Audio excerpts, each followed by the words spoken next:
Salut tout le monde, j'espère que vous allez bien, je suis extrêmement content aujourd'hui de vous retrouver cette nouvelle petite vidéo. Rappelez-vous, il y a quelques semaines, j'ai créé un concept spin-off de mon concept Pourquoi j'aime, en créant donc le Pourquoi je n'aime pas, exactement le même concept que Pourquoi j'aime, à savoir vous parler de 3 films et vous expliquer pourquoi je les aime, sauf que là c'est pourquoi je ne les aime pas. Aujourd'hui on se retrouve donc pour la suite de Pourquoi je n'aime pas avec le deuxième épisode, n'hésitez pas à aller voir après le premier. J'avais parlé de quel film encore? J'avais parlé de La La Land, de Scooby-Doo et de C'est quoi cette mamie? Et voilà, du coup aujourd'hui on se trouve pour 3 autres films. On va parler aujourd'hui de La Nonne, de Twilight chapitre 1 et de Sacrée Sorcière. Et c'est parti, on commence sans plus attendre avec La Nonne.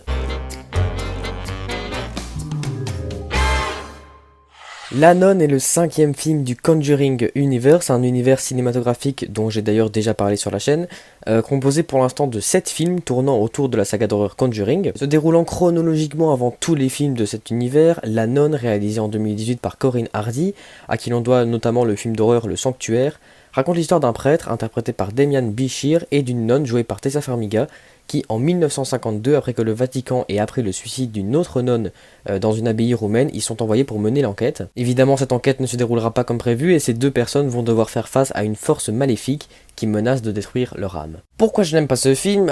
Déjà pour commencer, contrairement à la plupart des autres films du Conjuring Universe, que j'aime bien d'ailleurs dans l'ensemble, j'aime beaucoup les films du Conjuring Universe, mais contrairement à la plupart des films de cet univers, la nonne ne crée rien, il n'y a rien d'original dans la nonne, il n'y a rien de recherché, au contraire on balance plein de clichés sur le film d'horreur et des clichés qui ne marchent pas, voilà, tout simplement. Les personnages sont ultra débiles, les screamers sont méga prévisibles et par conséquent ne marchent pas du tout, et par conséquent le film ne fait pas peur. L'ambiance du film, ce qui aurait pu sauver les meubles, est mise en scène de façon extrêmement incrédible. Bref, une réalisation pas du tout efficace. Et d'ailleurs le scénario ne l'est pas non plus, il est juste ridicule. Entre la fameuse mère supérieure, oui ils appellent ça comme ça, qui visuellement a l'air menaçante mais qui en fait parle aux personnages comme si c'était leur pote, un serpent qui sort de la bouche d'un gamin, ou alors encore mieux, une brèche vers les enfers qui aurait été ouverte par les bombardements de la Seconde Guerre mondiale.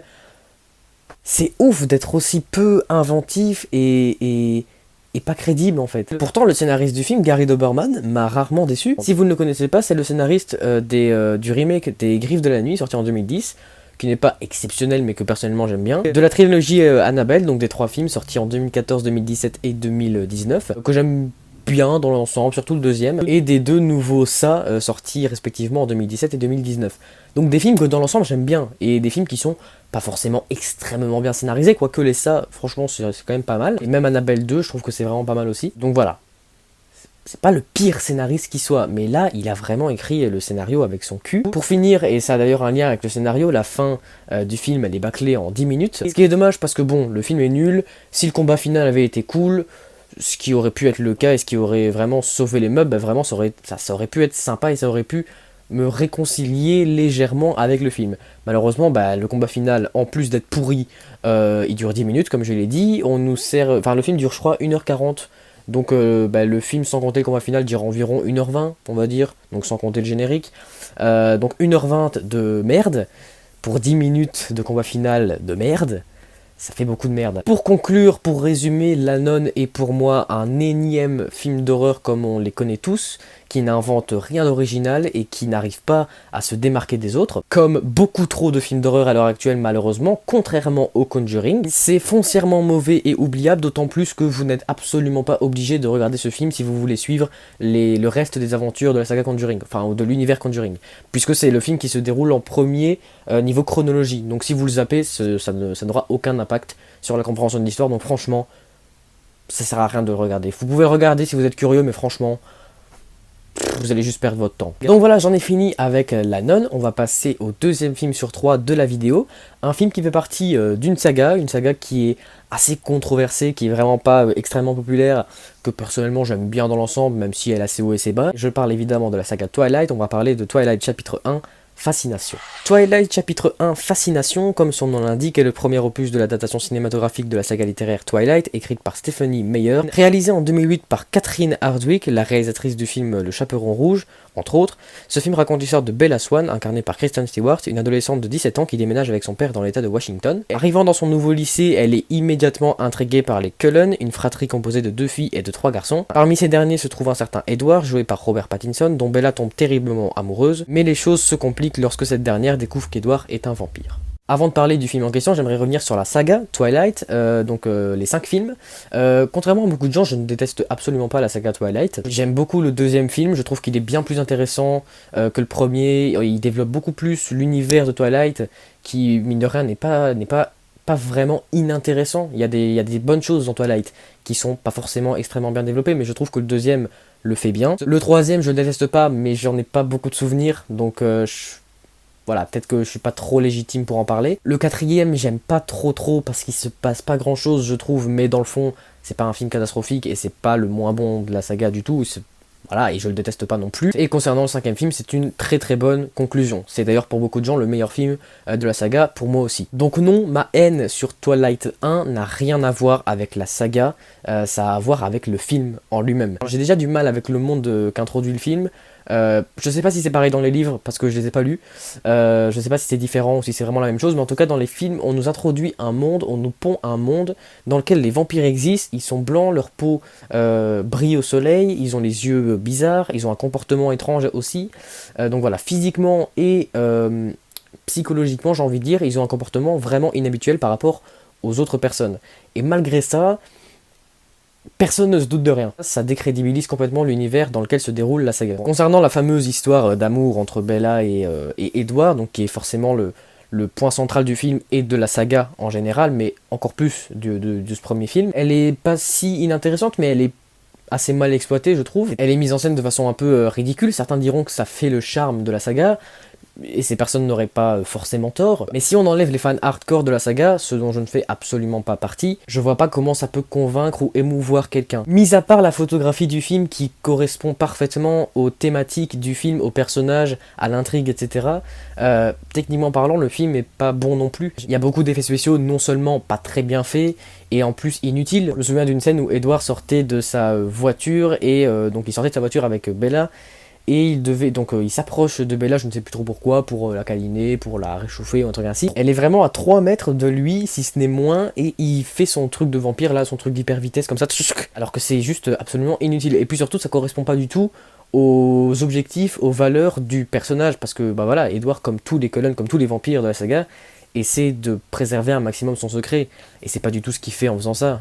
Franchement, c'est juste très con. Et pour ce qui est des scènes de combat, des scènes d'action, elles sont pas très bien faites non plus, elles sont vraiment pas mémorables, bref, c'est pas ouf. Concernant le rythme du film, c'est pas bon non plus. On présente les personnages pendant quasiment la moitié du film, si ce n'est plus, ça sert à rien. Je déteste pas les personnages de cette saga, mais ça sert à rien de nous les présenter pendant pas une demi-heure, pendant plus d'une heure. Parlons des acteurs maintenant, là aussi il y a pas mal de choses à dire. Oui et non. Concernant Robert Pattinson, j'aime bien cet acteur, honnêtement, c'est pas un mauvais acteur. Du tout, contrairement à ce qu'on pourrait dire, dans Harry Potter, il n'était pas exceptionnel, mais ça passe, et dans ses rôles d'après, j'ai envie de dire, il a su prouver que c'était pas que Edward Cullen, et que c'était vraiment un bon acteur, et j'ai vraiment hâte de voir ce qu'il va donner dans le Batman de Matt Reeves. Son jeu d'acteur dans le film, c'est pas mauvais, c'est pas bon spécialement non plus, il fait le taf, mais c'est pas le Robert Pattinson de maintenant, ça c'est sûr et certain. Concernant Kristen Stewart, je la trouve mauvaise, je trouve pas que c'est une bonne actrice, il y a aucun film dans lequel je l'ai vue où elle m'a convaincu, que ce soit Twilight ou autre. Pour conclure, je vous dirais pas de pas le voir, ce film, parce qu'il est indispensable pour voir la suite de la saga qui, dans l'ensemble, n'est pas si mauvaise, à mes yeux en tout cas. Mais pour ce qui est du premier opus, ne vous attendez pas à un chef-d'œuvre, hein, clairement. Voilà, j'en ai fini pour Twilight, on va passer au troisième et dernier film de la vidéo. Un film très récent qui est sorti, qui est sorti dans seulement quelques pays, qui sortira en France, il me semble, en avril, en VOD, en DVD et Blu-ray, puisqu'évidemment il n'a pas pu sortir au cinéma à cause de la crise sanitaire. C'est un film réalisé par Robert Zemeckis que j'aime beaucoup, qui est réalisateur de Retour vers le futur, de Forrest Gump, de Contact, de The Walk, de plein de films que j'aime beaucoup.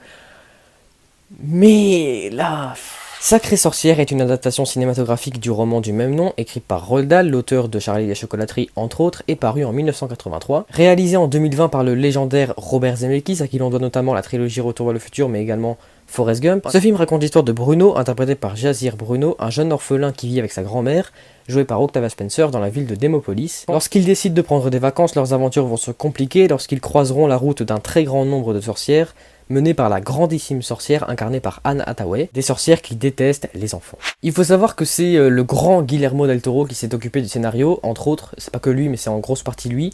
Guillermo del Toro qui est un réalisateur, scénariste, producteur que j'aime énormément, j'ai fait une vidéo sur lui d'ailleurs. Ce que j'aime bien avec Guillermo del Toro, c'est que ses films sont, je sais pas s'il les a tous écrits, mais en tout cas ses films sont extrêmement bien scénarisés, ce sont des histoires vraiment belles, vraiment originales, vraiment divertissantes.